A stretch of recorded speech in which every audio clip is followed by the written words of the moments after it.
10 ವರ್ಷಗಳ ಬಳಿಕ T20 ವಿಶ್ವಕಪ್ನಲ್ಲಿ ಫೈನಲ್ಗೇರಿದ ಭಾರತ. ಭಾವುಕ ಕ್ಷಣಕ್ಕೆ ಸಾಕ್ಷಿಯಾದ ಪ್ರೊವಿಡೆನ್ಸ್ ಮೈದಾನ. ಟೀಮ್ ಇಂಡಿಯಾ ಫೈನಲ್ಗೆ ಹೋಗ್ತಿದ್ದಂತೆ ರೋಹಿತ್ ಕಣ್ಣೀರು. ಗಳಗಳನೆ ಅತ್ತ hit man Rohit Sharma. Social ಮೀಡಿಯಾದಲ್ಲಿ ವೈರಲ್ ಆಯಿತು ವಿಡಿಯೋ.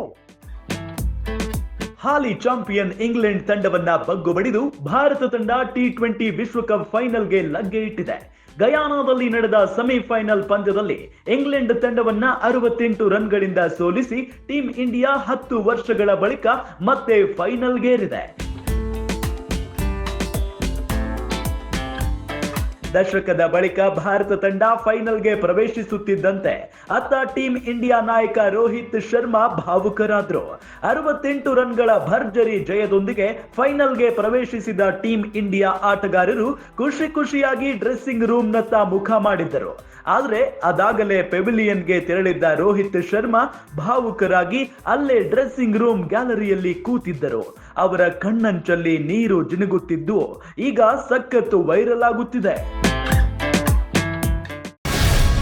ಗ್ಯಾರಂಟಿ ನ್ಯೂಸ್, ಸುದ್ದಿ ಖಚಿತ, ನ್ಯಾಯ ನಿಶ್ಚಿತ.